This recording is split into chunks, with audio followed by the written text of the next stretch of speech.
Chamberlain. I'm president of the Middle East Institute, and I'd like to give you all a very warm welcome. We're in for a real treat this afternoon. Christine Fair will talk about her most recent book, Fighting to the End, Pakistan's Army's Way of War. She will remain after her talk. She'll talk, have question and answer period, and then she will be available to sell some of her books for $20 each after the talk is over. You know, with so much attention this week riveted on the horrific reports of the Islamic State and the inhumanity of the Islamic State, a lot of our press is overlooking the evolving crisis in Pakistan. Now, as Prime Minister Nawaz Sharif is facing massive protests, not just from one, but from two different sources, Imran Khan and the PTI, and Sufi cleric Tahir al-Qadri. So the news there is very interesting. And of course, as always in Pakistan, the hand of the military is rumored to be behind both sets of protests. To really understand Pakistan, and I can see many of you in the audience who do understand Pakistan, you know that you have to understand the Pakistan military. And that is why Christine's book is so important, so timely. It's a superb book. I recommend that you all buy it afterwards and read it. But you know, it's not her first book. And it won't be her last book. She's got 3 other books she's thinking of working on. But the first book that I read of Christine Fair, I love it, and I want you to go online to Amazon and buy it. It's not about Pakistan. It's a cookbook. It's called Cuisines of the Axis of Evil, and the commentary is hilarious, and the recipes are kitchen tested, and my daughters and I love this book. I'm going to get her to sign this one when she gets a minute. I'll get her to sign it now to China, Jade, and Wendy. Or my 2 daughters, because we all like it very much. When you're online, and don't do it now, but when after this is over and you are online, go to the Middle East Institute's website too and sign up for our September 12 full-day conference on Egypt. We're going to hold it at the Park Hyatt from, I think it's 10 to 4:30, something like that. We offer it free, as we often offer everything free to our members and audiences, so please do come. Nabil Fahmy, former ambassador here, former foreign minister in Egypt, will be a keynote speaker, as will Ambassador and currently Assistant Secretary for NEA Ann Patterson. We've got a lineup to die for from Egypt. We're flying in from Egypt, including the first female head of a party, the Al-Noor Party. So come to that. And sign up quickly, because as many of our events at the Middle East Institute, they get oversubscribed, and we have to cut them off quite early, as this event is. But for those of you who are crowded into our very small conference room here, I have some good news, because shortly, in a couple of months, we're going to be blasting out those walls and a renovation project. Yes, and a renovation project, and we're going to extend the conference room all the way back to the end.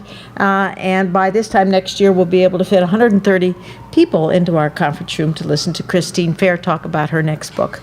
So I know a lot of you are supporters of the Middle East Institute. If you'd like to support that project, we'd very much welcome it. And you can talk to us about making a donation.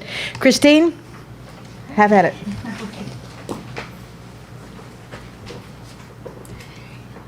Thank you so much, Wendy, and thanks to all of you for coming out on this really unseasonably lovely day. I mean, this should be a day we should all be out having cocktails or something, enjoying this day. I'm game. Rob Roy's. Also, thank you for mentioning the cookbook. That cookbook, it is a real cookbook. Don't drink and blend is what I tell my students. I cut this finger off working on the Iraq chapter. It manicures very nicely, but it took a lot of stitches. But the origins of this, like my brothers, they were deployed to Iraq, and that sucked a lot, because if you were an opponent of the Iraq War, you were not considered a patriot, which I look back on. I need to just get mental floss. So a bunch of us out in LA, we started doing the Axis of Evil dinner parties where we just, they were my only family, so the thought of them getting killed or even killing in Iraq was devastating. So that was born out of my brother's deployment and the meals that we cooked while they were away. The irony is my brothers won't touch any food that I make. If it's not like from Carl's Jr., it's just not something they're going to eat. So it's a little bit heartbreaking and ironic. But this book is on the Pakistan Army. One point of interest, the cover, I want to give a shout out to the artist, Isaira Wasim. A lot of her artwork speaks to the themes of civil military affairs in Pakistan. Some of the best pictures actually of Lashkar-e-Taiba and its key terrorist acolytes are actually done by her. So she let me use this artwork absolutely free. And I will tell you, there's no way I could actually afford this picture. I think this picture sells for like $10,000. So definitely want to give a thanks to Isaira Wasim, and I encourage you to check her out. So the other thing I'll point out, because this sort of is an additional data point that sort of underscores the argument of my book, the Pakistan Army was very upset by this cover, and the Oxford University Press Pakistan version cannot use this cover. So if you buy this book in India or Bangladesh, it has this little thing for sale everywhere in South Asia except Pakistan, because apparently Musharraf's feelings were hurt because he's in flip-flops on a carousel. So data point X to the arguments I make in the book. So my question is, so by way of a background, I'm not a political scientist. I did my PhD in South Asian area studies, which means I did languages, and text to me are really important. But as I began approaching this question, I realized it's a question that political scientists ask. And I want to point out a few other books that have come out of late. One is written by Akil Shah, and the other is written by T.V. Paul. And what's actually encouraging is that we ask very similar questions, but we use very different data and different styles of argumentation, and we kind of come to the same point. So the equifinality of our different arguments, I think, is really quite interesting. So my question that has been really eating at me for a number of years is what explains Pakistan's persistent revisionism? And what I mean by that is the following. For a number of historical reasons that I detail in the book, Pakistan has been obsessed, and I don't say regaining Kashmir, because Kashmir was never Pakistan's to have, but it's been obsessed with seizing all of Kashmir, particularly that part that's under control by India. And to do so, it's launched 3 wars in 47-48, and anyone doubts that was a Pakistan-led affair, I encourage you to read Shuja Nawaz's piece on this in India Review, which was published in 2008. He marshals very compelling evidence that demonstrates the level of state support that the Pakistan state gave the so-called tribal marauders that were the first combatants to enter the Kashmir theater. The second war it launched to get Kashmir from India was in 1965 and again in 1999. And in addition to that, it has waged with varying intensity an asymmetric conflict over Kashmir since 1947, not 1990, 1947. I'm happy to talk about that. In fact, I will later in my remarks. Now, what's also interesting about this strategy is that it's never worked, and it's going to be increasingly likely to not work in the future. Not only that, the strategies that the Pakistani state has developed to prosecute this agenda have really put the state in a very tough bind. Its primary tools are, as I'll talk about, jihad under the nuclear umbrella. And if you're following Operation Eyewash, what the Pakistanis will call Operation Zarb-e-Azab, they will tell you that they are in the battle to take out the Pakistani Taliban. What they don't like to tell you is that there'd be no Pakistan Taliban had there been no Jaish-e-Mohammed, had there been no Afghan Taliban, had there been no Harkat-ul-Jihad Islami. In other words, the very Islamist militant organizations that the Pakistani state has cultivated, developed, and deployed to prosecute its external agenda. So this is in ordinary parlance called blowback, and blowback is never kind. So not only are these strategies failing to achieve even modest parts of Pakistan's goals, I think we could agree that they're even imperiling the viability of the state itself.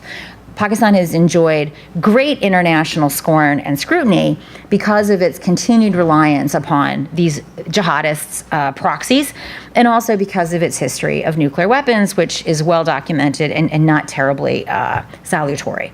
So what political scientists would say, we expect states to modify their strategies when they fail to attain the state's objectives, much less imperil the state itself. To an ordinary person who's not a political scientist, i.e. me, I put it a different way. If my 14-year-old niece and her friends were playing a game called Pakistan and India, with rules that we all recognize to represent win and fail, the person who drew the Pakistan card would have just given up after 5 minutes, because they would have realized that this is a losing game to be playing if you're on the Pakistan side. Yet GHQ hasn't figured this out in 65 years. So what's going on? What explains Pakistan's resistance to changing the way it thinks about India?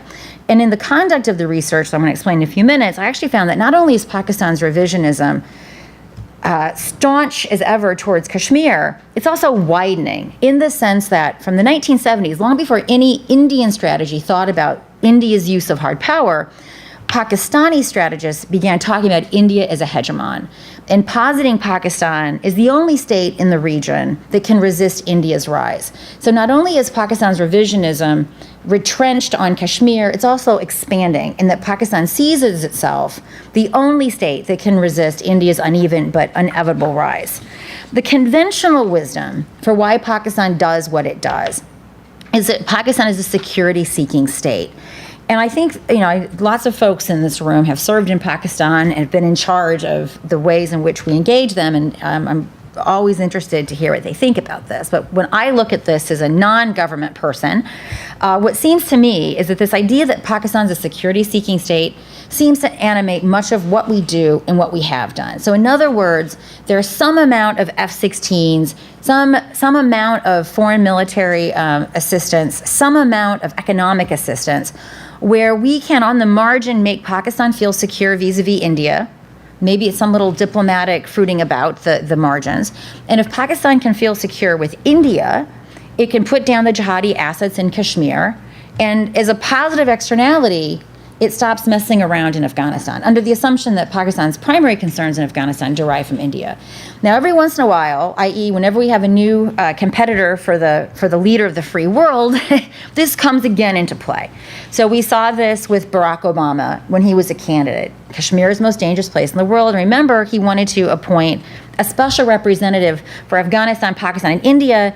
And India said, Whiskey Tango Foxtrot, we will not give this person a visa. And then suddenly that idea fell away, and what we had was the SRAP, the Special Representative for Afghanistan and India. But that moment in the Barack Obama campaign was not unique. And we saw this actually with Colin Powell. Colin Powell was very interested in resolving the Kashmir issue.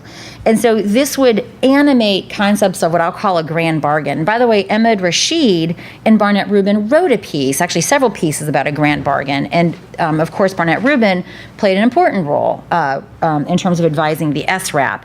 And this grand bargain was that the U.S. should pull out its magical diplomatic wand, resolve the Kashmir issue, and then, by extension, solve Afghanistan. Now, I argue in the book that this is actually a very dangerous way of thinking. It's a dangerous way of thinking for a couple of reasons. First and foremost, it shows a complete ignorance of how the Kashmir dispute emerged and evolved in the first place. And I'm happy, there's usually some Pakistani at this point. The plebiscite. Well, let me talk about the plebiscite. UN Security Council Resolution 48 had 3 conditions that culminated in the plebiscite. Never ever met a Pakistani who can cite the 3 conditions. First condition was that Pakistan had to demilitarize Kashmir, to the satisfaction of a body appointed by the UN that was never formed because Pakistan never did that first thing. The second thing was that India was to demilitarize, however, was permitted to keep a defensive position, again, subject to the satisfaction of this non-appointed UN body. And when those 2 things occurred in sequence, i.e. necessarily, but contingent upon the previous, then this plebiscite was to be held. So when Pakistanis holler about the plebiscite, what they really should be doing is holding their own government to account, because not only did they weren't fond of the plebiscite idea in the first place, but conditioned upon accepting this, they didn't fulfill that first obligation. So when you actually go through the history of the Kashmir issue, Pakistan doesn't really have a very good case to make. Right? There is an instrument of accession, and if Pakistan wants to reject that instrument of accession, well, we can talk about the Khan of Kalat's instrument of accession, right? In fact, neither India nor Pakistan have very good arguments to make on the basis of instruments of accession. But nonetheless, when the United States every 4 to 8 years resuscitates the idea of Kashmir being the most dangerous place, we're basically treating India and Pakistan as equal, when in fact Pakistan has been using asymmetric strategies, i.e. terrorism under its nuclear umbrella, to try to coerce India. I think most of us would recognize that acquiescing to nuclear terrorist coercion is not something that's very good. So I make a very large argument that we really need to rethink this idea that Pakistan's a security-seeking state. And I go to this Kashmir point because what's interesting, the Pakistanis, particularly the army, and I'll talk about my data in a minute for this, they don't make an argument about Kashmir in terms of security. They could, right? They could make a water security argument, but in 6 decades of their military literature that I review, not a single argument is made. Instead, they make their arguments around Kashmir in ideological terms. It's really important. They make their argument based upon the two-nation theory, that India does not accept us as a Muslim country, again, going back to the two-nation theory. And so this is not the kind of argumentation that you expect from a security-seeking state.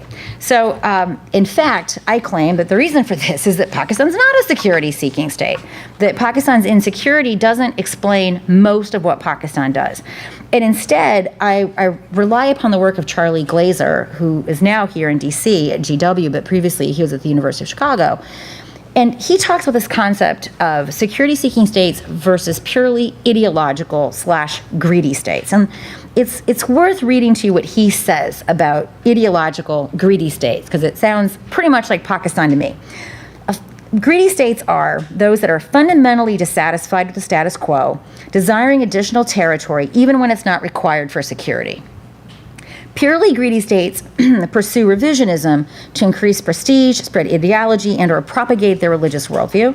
Greedy states use competition as the only or primary means to achieve these non-security goals. And what he finds in his work, that when you treat a security-seeking state, an ideological greedy state, like a security-seeking state through appeasement strategies, and I think it's fair to characterize what we do with Pakistan is aspects of appeasement, that you actually encourage this behavior. And so the argument that I advance in the book is that we need to stop thinking of Pakistan as a security-seeking state. And we need to realize that these appeasement strategies that really have formed the core of U.S. engagement with Pakistan actually encourages Pakistan to do things that are injurious to our interests. Now, let me give you an example, by the way. Let's just pretend that you were the army chief for, I don't know, army chiefs from the period of 2002 to 2011, when you were taking American money, allegedly as an ally in the war on terror, giving that to the Taliban, who are killing our troops. And what was America's response to this? Well, gee, where is my checkbook? Let me write an ever larger check. I mean, it's almost risible. My brothers are in uniform, so I take this very, very personally. So what was the consequence for bin Laden rolling up in Abbottabad? The Pakistanis, not only have they not caught anyone associated with harboring him, the only dude they did arrest was this poor schmuck that was involved in actually trying to catch bin Laden. So what price has it paid for its behavior? Absolutely none. So one of the things that sort of runs through my book is that we have to stop treating Pakistan as a state that can be helped by these policies of appeasement, that in fact we're basically enabling Pakistan. If we were at a dinner party, I would call this methadone treatment, but we're not actually treating the underlying problem that Pakistan has. So let me talk a little bit about my data. So as some of you know, I'm blacklisted now and I can't go back. So the Pakistan Army will not have the opportunity to lie to me anymore in theater. But that's a whole other side discussion. So my primary data, although I've met many Pakistan military personnel over the decades I've been working in Pakistan, I want to draw one really important observation about those interactions. And by the way, I think one of the best books about this is written by Tazy and Howard Schaefer called Riding the Roller Coaster, How Pakistan Negotiates with the U.S. It's like 90 pages. Every person that deploys to Pakistan in any capacity must read this book because they nail Pakistan's behavior towards the Americans. The most important thing is that every time you meet someone from the armed forces, they know their brief. So when they come here to the NDU, they've all been basically censored by the ISI. There's usually an ISI langur in the room For those of you that know the Longoor reference, I'll just let you enjoy that. For those of you who don't, sorry, we'll explain it later. There's always an ISI minder in the room, making sure that people don't go off script. The only time you get them off script is when they're drunk and talking about the affairs they have. And every once in a while, when you're in Pakistan, you'll get to meet someone that hasn't been rigorously screened, and they'll say something off script. But for the most part, in my 20 years of going to Pakistan and interacting with folks in uniform, by the time they've met me or my colleagues, they have a pretty set thing that they're supposed to say. And so I personally do not prioritize those interview data very much, those interview data encounters very much, because they are really psychological operations opportunities. Instead, what I rely upon, and by the way, now this is no longer a reliable data source either, because they've also become part of the PSYOP, and I'll talk about that in a minute. But I mostly almost exclusively rely upon Pakistan's own defense publications. These are publications that were not meant for me. These were publications that were meant for Pakistan's military personnel. They are meant to be a conversation for and among folks in uniform. Mostly these are men, of course, because there aren't that many women in the Pakistan Army. And so these are the sources of information that I primarily rely upon. If they have any grouses about it, and I'll give you some examples of why they are very upset that some of this stuff has come to light, because they say things in these publications that are actually quite bizarre and even frightening for an army that so many people still call a professional army, even though it has conducted many coups and runs the government from behind the scenes, which are not typically things that we associate with a professional army. So let me talk about I'll just do kind of a laundry list of some of the key insights that I gathered from collecting decades of this material. And by the way, it took me over a decade to collect it. I've been collecting this stuff since about 2000. So this has been a labor of gray hair for quite some time. So this is not in any particular order. I'm not prioritizing it because so many of these themes overlap. It's sort of like a web. You pick on one of these themes and very quickly it bleeds into another.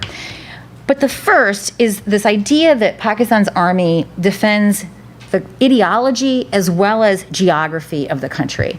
And they're very clear about this. I haven't heard the current army chief say this as of yet, but every other army chief I've tracked down making some statement to the effect that the two-nation theory is the ideology of Pakistan and it's our job to defend it. Now that's a very, if the Indian army chief were to say, it is our job to protect Hindutva, I guarantee you that there will be a lot of bovine defecation hitting the rotary oscillator, right? In most places, having an army chief make such an overtly ideological statement would really cause a lot of concern.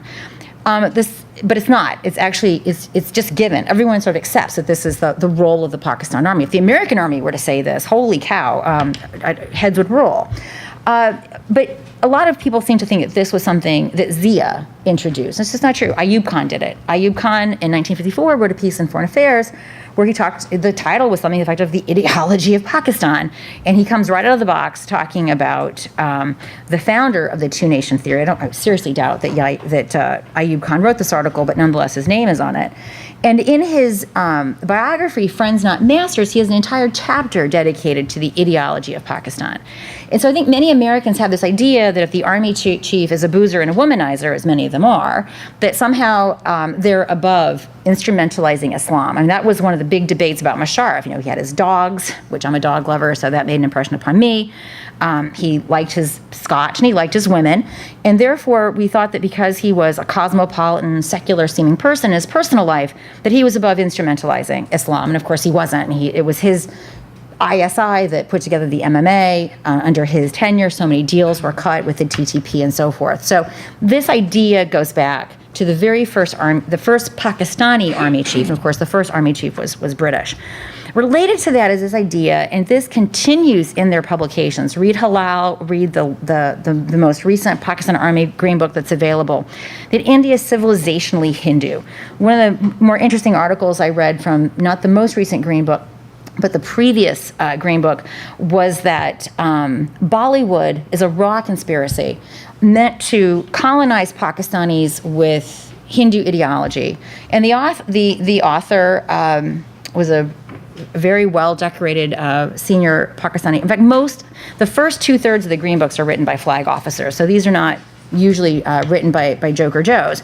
But he was very upset that his children knew what bindis were and that his daughters were interested in wearing bindis, and therefore Bollywood was a raw conspiracy meant to promote India's Hindu ideology. So in other words, putting onto India the very project that Pakistan has embraced for itself, which is being an ideological state. And I can talk in the Q&A about how Modi is in some sense living, breathing incarnation of the Brahmanic part of the Brahmanic Talmudic Crusader alliance. And that's a separate discussion I'm happy to engage in. But it's important in Pakistan's military literature to talk about India as Hindu, because that basically creates a civilizational conflict between the two countries. And civilizational conflicts are not resolved through policies, right? And not only is the army invested in making this argument within various reasons why it does this within its force, but it also wants to make sure that this concept diffuses out, because armies ultimately have to rely upon the support of their people. My brothers are military recruiters, and I worked on military manpower issues for many years, and I was at the Rund Corporation. For those of you who knows what that word means, that's an inside joke. But in any event, what you learn when you work on military recruitment is you're always talking about the recruiting market and how favorable it is. Like when my brother signs kids on the line, they're typically 16 years old, right? That's why we don't sign the Convention on Child Soldiering, because we recruit child soldiers. And the reason is by the time they turn 18, they don't need their parents' approval, they've gone on to other things. So we actually like that window in our military. So when my brother signs someone on the line at the age of 16, they're not selling the kid, they're selling the parent, right? So all militaries have this problem. If the society's values and norms move too far away from the military has difficulties manning and meeting the mission, and of course the country doesn't sustain support for what the military does, i.e. the last years of the Iraq War, where we currently are in Afghanistan. So the Pakistan Army has to always ensure that the distance, and sometimes it's imperfect, they're not magicians, right? So you saw distance emerging between the Pakistani people and Musharraf when Musharraf was in his later years, and so they have to do things like make the army chief leave. So it's not always happening in sync or in real time, but their large project is constantly making sure that their values as an organization are in some considerable measure embraced by the population. And I could talk to you about how they do that, but I think one of the key things is that Ayub Khan made a decision to align Pakistan's curriculum with its ideology. Again, many people blame Zia for this. It actually began with Ayub. And of course, when you have the military in direct control of the country, they can do things like Musharraf did, which is appoint the former ISI chief to be the Minister of Education, right? So this is a very good example of how explicitly the army is using its opportunity when it's directly in control of the country to take control of the civilian counterpart of this narrative. By making the claim, as it consistently does, that it has to defend the two-nation theory at all costs, relates to this other concept that if they let go of the two-nation theory, it's not a country worth presiding over. After all, if it's not a country that adheres to this two-nation theory, it's just a failed, sloppy version of India. Right? The other reason why the two-nation theory is so important is that ideologically, that's Pakistan's, what they think is their strongest claim to Kashmir. We can talk about why that's a problem. I would argue the two-nation theory failed when about 1/3 of the subcontinent's Muslims says, I'm actually staying here in India. And the second big nail was when they lost their own country, half of their country, because they were not respectful of the ethnic identity of Bengalis. And they're like, it's not enough to be a Muslim, we're Bengali, and we're getting out of here. So arguably losing half of your population and half of your territory, most of whom were Muslims, that should have been the second big old nail in that coffin. But that's how they manage the persistent belief in the two-nation theory is an interesting thing I'm very happy to talk about. As I talked about India, the army has to resist India's rise. And this, at first blush, this might seem sort of obvious. But when you really understand the implications of this, you understand why it is that Pakistan's always prepared to engage in some sort of military fiasco with India, even though it's not likely to prevail. And that's because Pakistan, the army doesn't view victory or defeat in the way that other militaries might, which is number of soldiers lost, numbers of POWs, loss of territory, either in terms of the quality or the quantity of the territory. It views defeat as acquiescence to India. And some years ago, when I was working on the Cargill conflict, which again, you give this game to any 14-year-old, let's play Cargill. The 14-year-old would have figured out, you know what, I think I'm just going to haul those jihadis right back to Lahore or wherever they're from, or Mansehra, but not the Pakistan Army. It went ahead. And so I asked an army chief, who will not be named, he's very frank about it. He said, we can't outright impose our will upon India conventionally. We can't do that. Nor can India at this point outright impose her will upon us conventionally. But if we do nothing and we accept the status quo, then we have accepted defeat. So he said, we will always prefer to take calculated risks because that's preferable to doing nothing. So in some sense, Pakistan is an international insurgent, right? An insurgent doesn't have to defeat the counterinsurgent. The counterinsurgent has to extirpate the insurgency to win, right? That's how most people would define a victory in a counterinsurgency. But the insurgent only has to preclude the counterinsurgent from exercising its will comprehensively whenever it wants. And that's how Pakistan views defeat or victory. And this comes across repeatedly in Pakistan's defense literature. In the book, I cite numerous examples. And what's interesting about this concept of jihad under an expanding nuclear umbrella is that Pakistanis begin formalizing it much earlier than I would say my peers in political science appreciate. Let's talk a little bit about where did this concept of jihad come from. Then we'll talk about the nuclear umbrella part. So I think we could make the case, because Shuja Nawaz already has, and Shuja Nawaz is the brother of a deceased army chief, Asif Nawaz, so I don't think anyone could call him a raw shill, certainly not a raw shill. He makes a very strong case that this was not non-state, that this was in fact state. So I agree with him that the 47-48 war was a state-led initiative. It began with provincial level support and eventually rose to the state of Pakistan itself. So this idea of non-state actors is something that's very early in the way in which the Pakistan Army approaches things. But you begin seeing this formalized in their defense literature in the 50s. And this is actually kind of ironic because we were training the Pakistanis to be our partners in counterinsurgencies after 1954 when we became allied through SEATO and CENTO. And why did we think this was important? Because Pakistan was supposed to go to our wars with us in Southeast Asia, because that's what SEATO stands for. As you all know, Pakistan didn't do that, even though it was an obligation. We talk about how Pakistan weaseled out of that, and unfortunately they never get any sort of heat for that. But nonetheless, that's why we were training them. We wanted them to be our partners in these engagements in Southeast Asia. And we were training them on counterinsurgency doctrine. But when you go and you read the Pakistan Army Journal from this period, these guys were doing something completely different.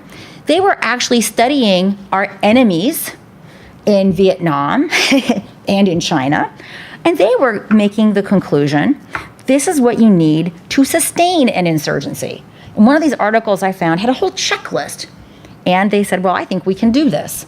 In areas, the Pakistanis are very funny. The Indians are the same way. They always talk about certain countries, third countries, certain hands, certain external forces, but you'd have to be a complete moron to not understand that the theater, the mountainous, forested terrain they were describing in this article was obviously Kashmir.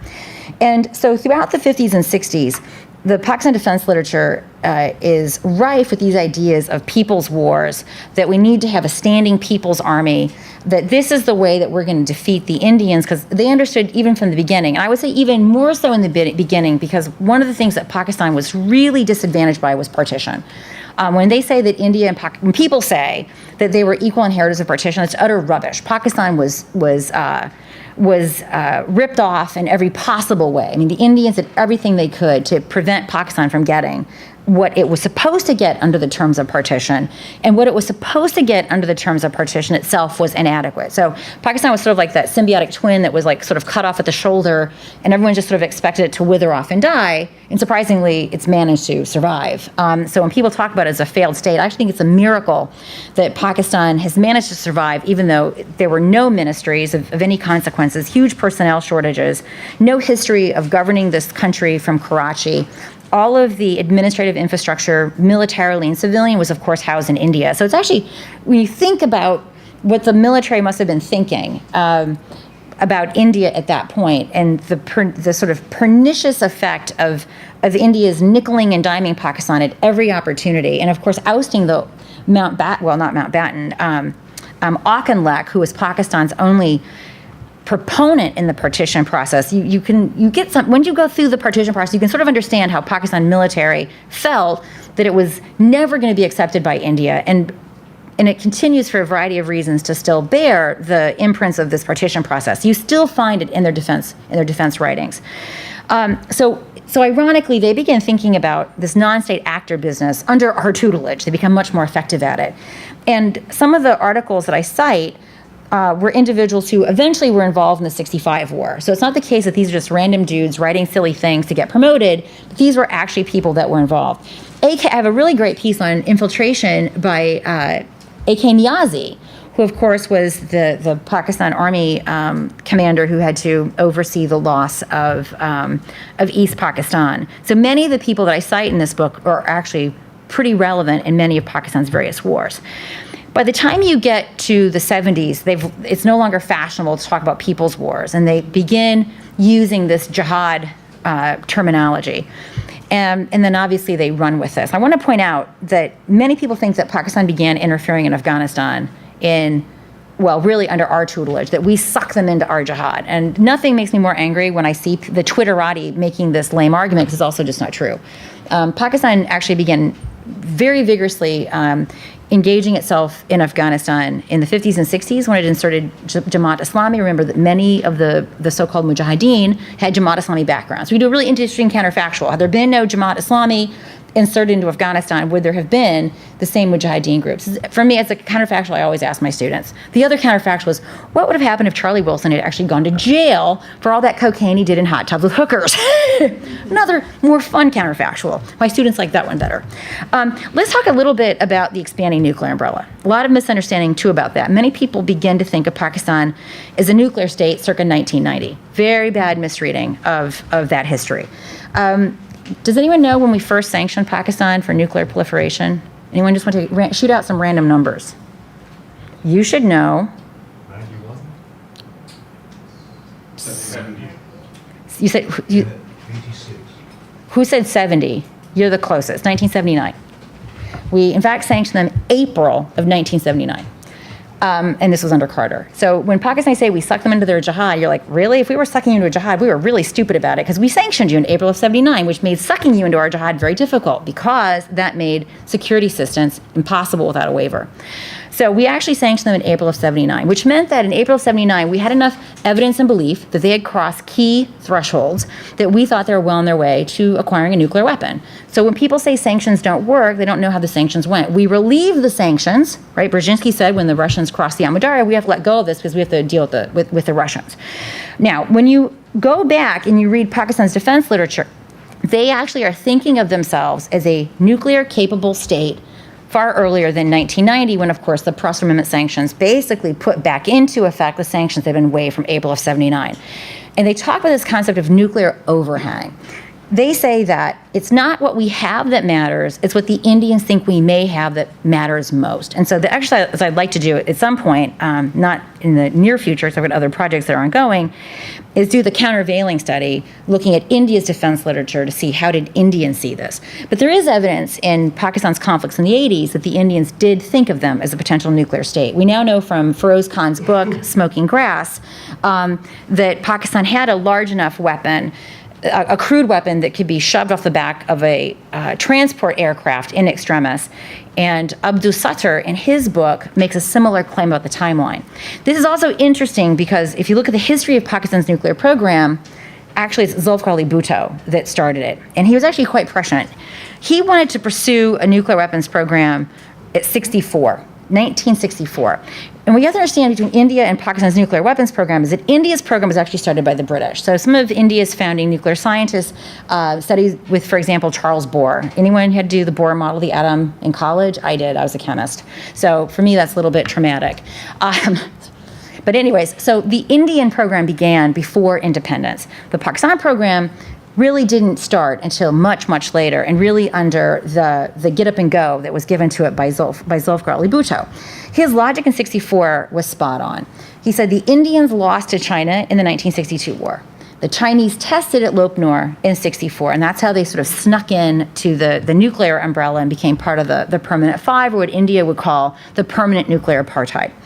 In 64, he says to Ayub Khan, I think we need to have a nuclear weapons program. And Ayub said, are you crazy? It'll piss off all of our allies. We'll just buy one off the shelf if we need one. From the defense literature, it looks as if the military was more of the opinion that they should pursue this program as opposed to not pursuing it. But in any event, it's a moot point because it didn't really get going until the loss of East Pakistan and the total beating up of the army, and then Zulfikar coming in and taking over. And he writes in his biography, If I'm Assassinated, and of course he was assassinated, that when Zia took over, they were just a few years from producing a bomb. And so for many years, people thought that was just a bunch of rubbish. But we now know, in fact, that he was actually quite true. He was speaking truthfully. It wasn't nonsense. And he also accused the CIA for supporting the coup because we wanted to preempt Pakistan from getting this weapon. So what you see when you go to the Pakistan defense literature is that they're thinking of themselves as having a nuclear capability long before 1990. And I actually present in the book, I think it's chapter 7 or 8, quantitative data that supports this. You can see numerically that from about 1979 to 1980, Pakistan begins taking breathless risks.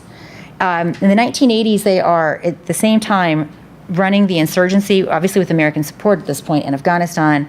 They are starting pretty aggressive actions in Kashmir, but they're also deeply involved in India's insurgency in the Punjab and the sustained low levels activity in India's northeast. So this is from when you sort of map out the progress of Pakistan's nuclear umbrella unfolding, you see Pakistan's adventurism expanding.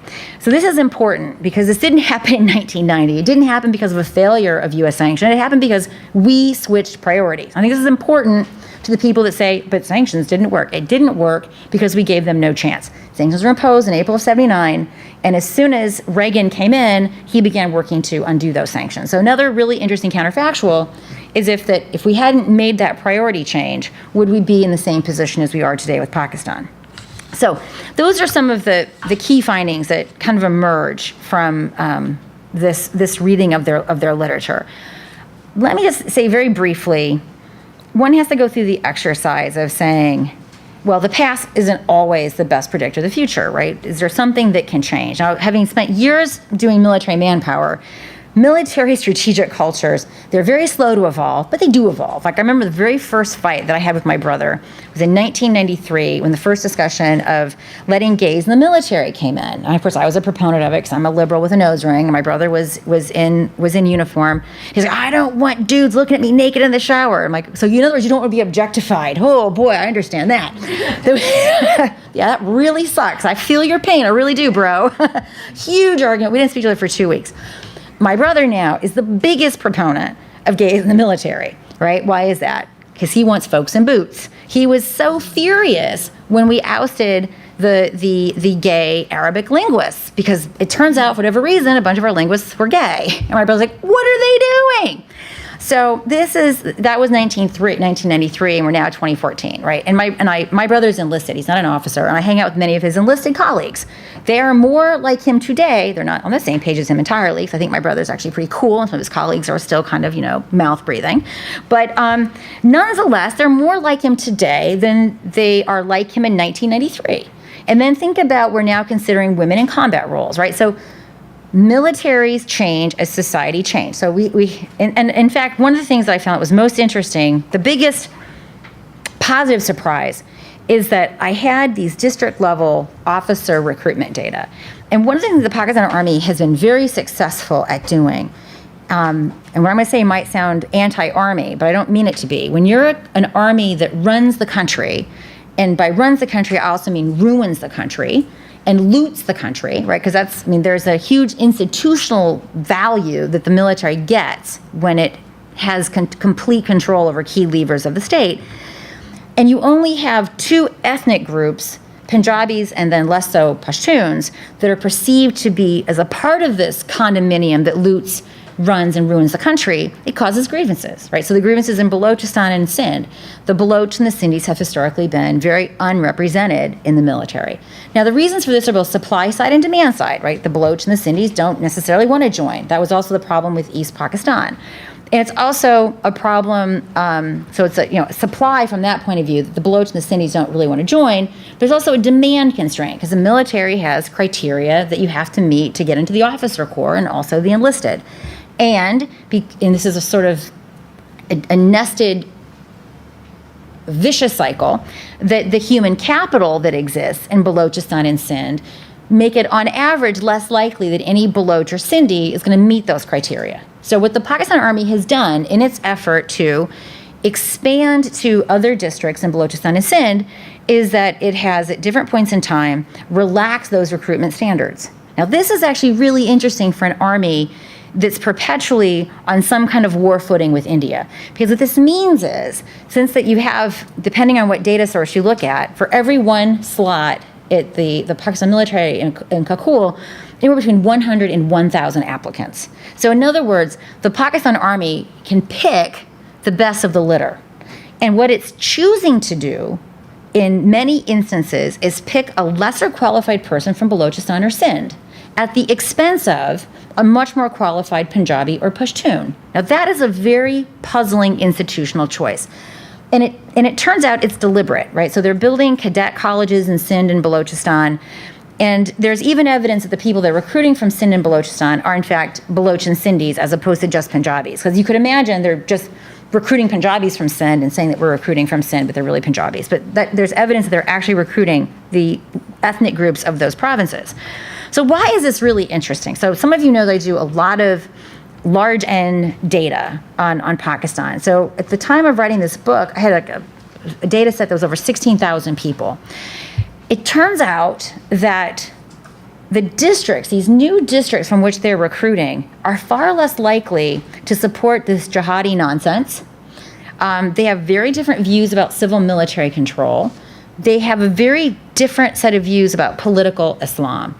In some cases, the people are less likely to like jihad, but they're more likely to support military interventions. I mean, in other words, it's very uneven. But the point is, by virtue of them reaching into these new districts, they have an interesting puzzle on their hands because they're not recruiting the people from the same districts in the Punjab that are much more aligned to these ideological commitments that I laid out. So this means one of two things. It means that over time, the Pakistan Army is going to evolve in ways that are different in kind of the same ways that I laid out about the American military, going from the recruitment of African Americans to putting women in combat roles. Militaries do this. So it's entirely possible that over 1-2 more decades, that the values of the Pakistan Army Corps will change. That's entirely possible. But for those of you with military backgrounds, you also know that militaries are very good sausage makers, right? And we don't know anything about the recruitment or the retention of these people, right? It may be that they got into the officer corps, but they don't promote and they attrit out more so than folks in the Punjab. But when I go through these different scenarios that are both internal and external to Pakistan, this to me is the one that has the most promise because it means that the Pakistan Army can't really there is no such thing as a free lunch, right? They can go into these new districts to make their project of running the country look more representative. But their task then of homogenizing these worldviews to be more consistent with the kinds of things that I laid out actually becomes much, much harder. So I will shut up. I talked too much, I think. No, you'll continue to talk. Okay. Because you'll answer questions. All right. And I think with a number of provocative statements that Chris has characteristically made, there ought to be quite a few questions. If you'll wait for the microphone and take the guy in the corner, and if you wouldn't mind just mentioning your name and where you're from. Yes, thank you very much. I'm Iftikhar Hussain. I work for Voice of America. You said Khalid Hussain? Iftikhar Hussain. Iftikhar Hussain. Okay. Yeah. I work for Voice of America, Pashto to the border region. It's a 9 hours of broadcast. Our broadcast is called Live Radio. Before question, I'm the son of a military person from Pakistan, and I'm a Pashtun.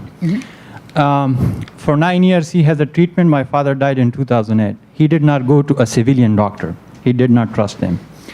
That, though I often mocked his victories in his 2 wars, the 65-71, he used to tell me when I was a kid. My question is how much the Pakistan military now trusts the civilian institutions. There is you have been through a lot of military literature from Pakistan. So the bloody civilians, you might remember that term.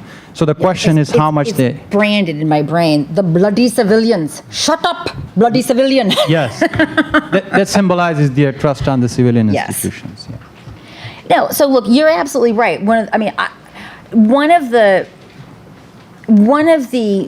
core beliefs of the Pakistan Army, and I should have emphasized this more in my opening remarks, that it is the only institution that can protect Pakistan's geography and ideology. And so in both of those cases, the bloody civilians are the enemy.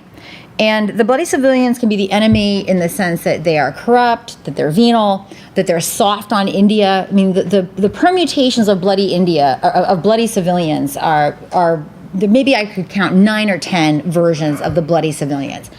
And what I find really frustrating, I do a lot of survey work, that trope of the bloody civilians, and by bloody, y'all know, it doesn't mean like zombie civilians, it means like, effing civilians. It's truly, I mean, it is. I mean, it's not a nice word. So in any event, what I find very frustrating is that the trope of the bloody civilian has very wide acceptance among Pakistanis. And I wrote this piece called The Army's New Playbook, which, by the way, has a lot of, this is what we're seeing now is kind of a redux of what we saw in the spring of 2013 when the Army was trying to prematurely bring down the Zardari government.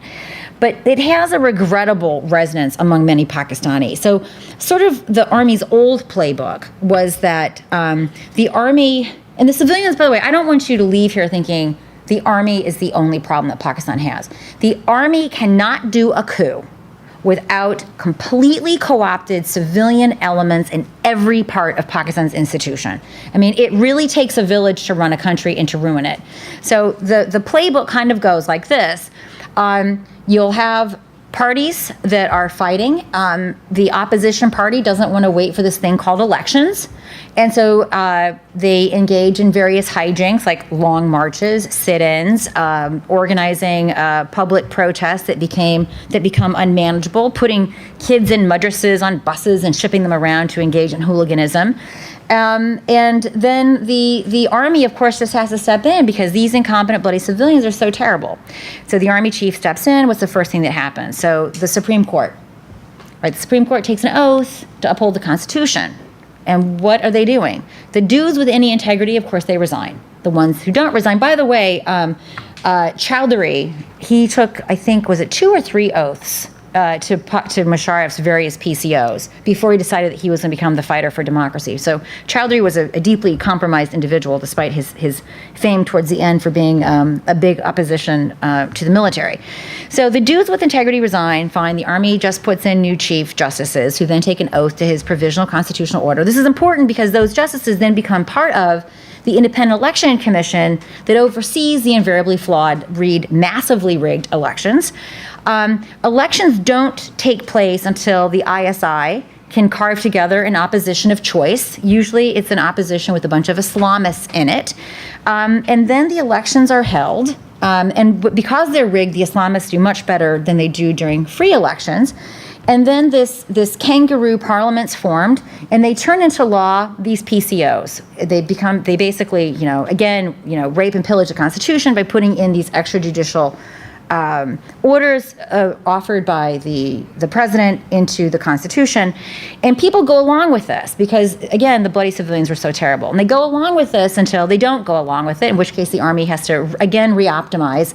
And they bring in, through different means, a form of controlled democracy. So you're absolutely right about this idea.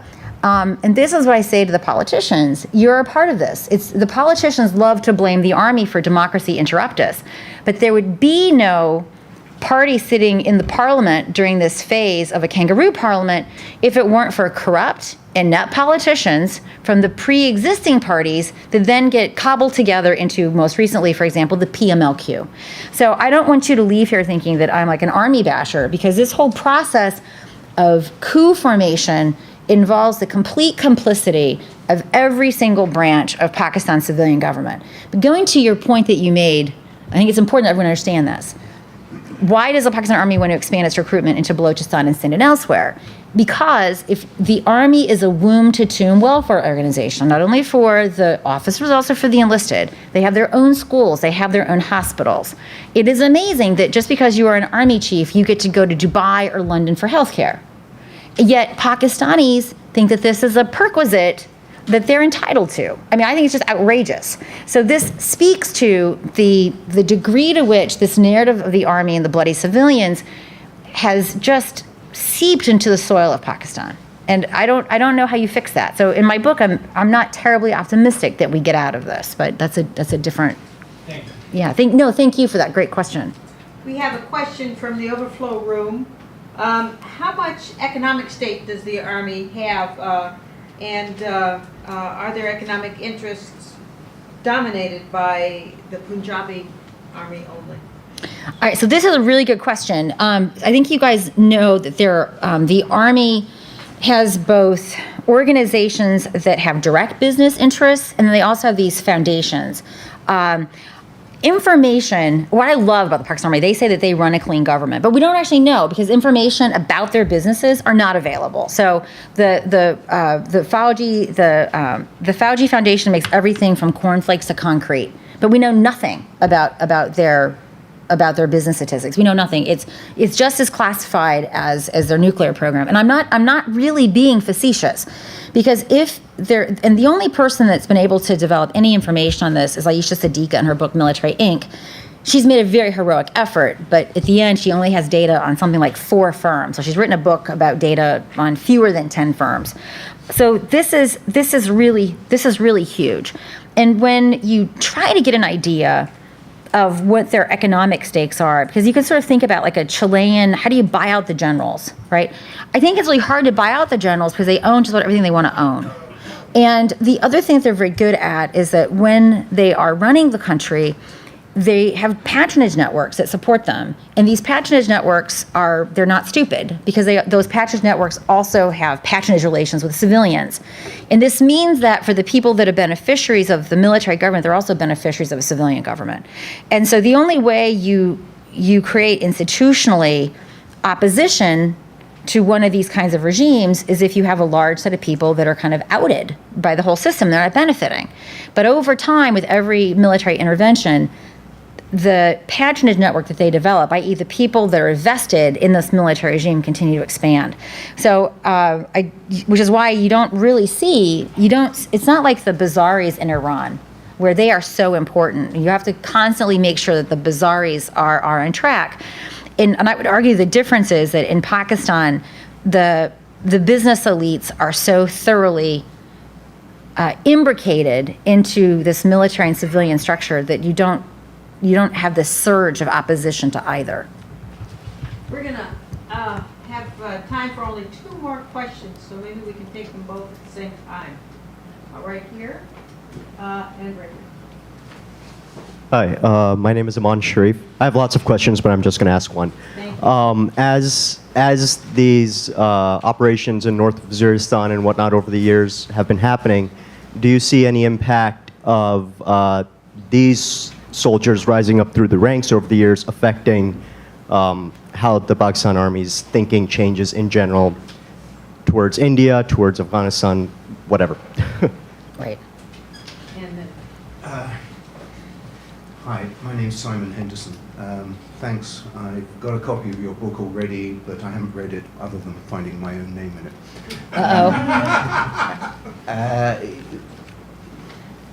Did you form a judgment on whether the Pakistan Army thinks it can win a nuclear war against India? And if you did, what is it? Thank you. All right, so let me take this first one, because it's actually, that's a tougher one. This one's actually, your question is much more interesting. So let's talk a little bit what these operations are and what these operations aren't. These operations are not to actually go and eliminate terrorism, right? What these operations are, this particular one's a really good example. They gave the terrorists 5 months warning. So any terrorist worth his knockoff Chinese sneakers is already absconded. The goal of this was to take those commanders so when the Pakistan Army talks about negotiations with the TTP, what they really mean is, can we persuade you through threat of death or large amounts of money to stop driving your vehicle-borne IEDs and so forth against us? And can you maybe go kill some Americans or some Afghans in Afghanistan? And the timing, for example, of the so-called ceasefire, boy, it was a coincidence that it was just the same time as the Afghan election cycle. Boy, how did that happen? I wonder. So now what are they trying to do? So, they've got all the terrorists of any consequences that could be flipped have flipped. So the dudes that remain are the ones that are not flippable and actually want to fight the Pakistanis, and they're being eliminated. They're being eliminated at a very high price. By the way, where's Operation Code Pink? Over the 1 million Pashtuns are being displaced. You didn't see Pashtuns being displaced with the drone program. That's another pet peeve of mine, Code Pink. But how is the Army managing this? Your question is really interesting. So before circa 2000, well, I would say until maybe the last 5 years, a unit would suffer the first unit death because of India, right? Maybe in Siachen, probably due to exposure, but that they can still call that India. Or maybe in some shenanigan along the ceasefire line. But your first unit death for much of Pakistan's history, you could attribute it to an Indian. All right, so your question is really interesting. One thing I did notice when I still went to Pakistan is that the fellows that had not gone to FATA, not FATA, some people call them FATA, they would call them miscreants. When you meet someone that has fought in FATA, they're now terrorists. So the Pakistan, this is just real. To a person, before they go to FATA, they're miscreants. But when they go, they are terrorists. And so think about this from an institutional point of view. At the level of strategy, GHQ and the ISI views the Afghan Taliban as a partner. Parts of the TTP are partners, right? So you would have no TTP if you didn't have these Deobandi militant groups that were at some point or another part of Pakistan's strategy to manage India. But from the fellow on the ground getting shot at, what's happening, the high politics of GHQ is irrelevant because you have just been shot at. You have lost friends. And so there's this, and you're not losing your friends because of an Indian. You're losing your friends because of a Pakistani. Now, how do they manage this rhetorically? This is very interesting. Did you guys see the picture of 1 billion Indian rupees? I'm not kidding. 1 billion Indian rupees recovered in North Waziristan. The picture of the 1 billion Indian rupees was about 50,000 rupees. And of course, ISI manufactures Indian rupees as a part of its economic espionage. So the Pakistanis also talk about these uncircumcised blokes running around. They do everything, of course, just so you know, Masouds and FATA don't circumcise. And if you want evidence of that, I can introduce you to some Masouds from FATA, and they can show you that they are in fact in accordance with that stated tradition. So the Pakistanis have done a lot to make this look like the intervention, the militarism and the terrorism in FATA is due to Indians.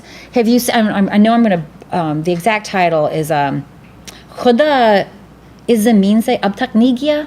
The translation is "God hasn't left us. God hasn't left this soil." But the exact title, I think I butchered.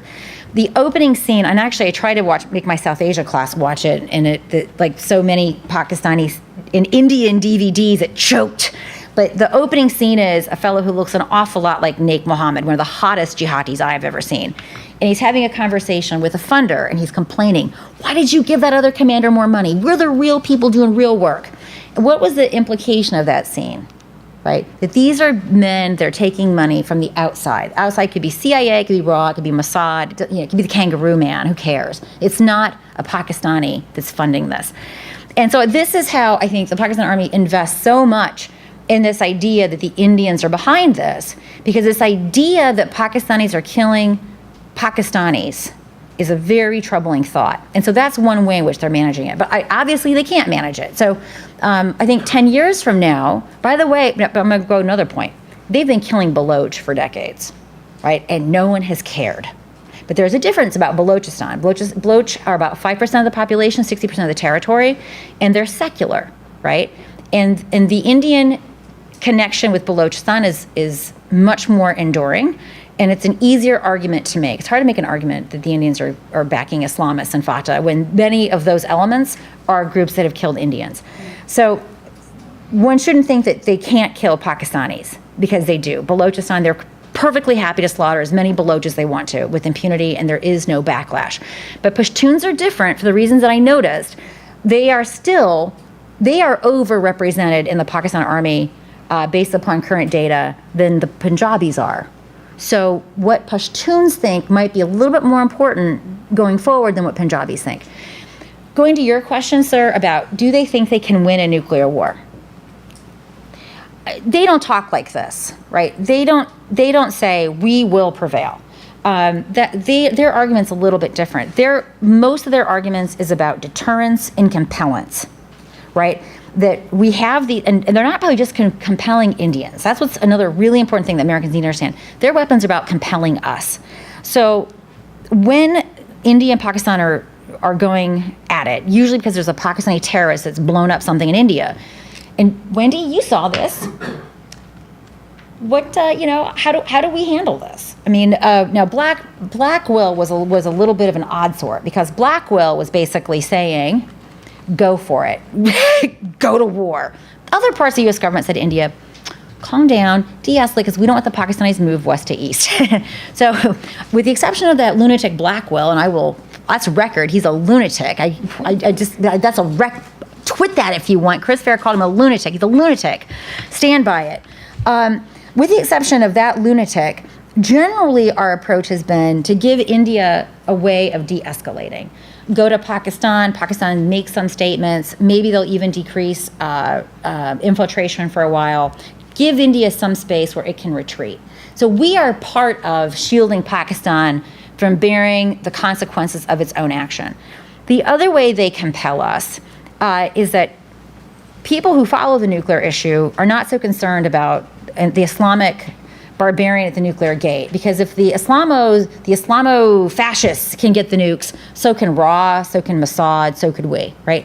So if you think about Pakistan's command and control in their security apparatus, in terms of undesirable infiltration, their interests and ours are pretty much in alignment. But the problem is when they go to conflict with India, that's when the things they're obviously assembled, they're probably already assembled, and then they're mated to their delivery device, and they're forward deployed. And that's when the stuff becomes amenable to theft. And the Pakistanis know we know this. So that puts us in a place where we are incentivized to intervene in a conflict ever more quickly. And so not only is there constant discussion of tactical nuclear weapons designed to deter India, and whatever Modi will do with resuscitating Cold Start, I think he's going to do something along those lines. Not only is it about deterring them, it's about deterring us. Because with congressional interest and American interest in cutting them off, the Pakistanis are very worried about this. So how do they keep us there with our checkbook and our big embassy? Is by constantly reminding us of how scary they are with their nuclear weapons, and they're too dangerous to fail. So they don't talk about it, can we beat the Indians? They talk about it as a tool of coercion. Lots more to read in the book. Thank you very much, Chris, and if you can... Great.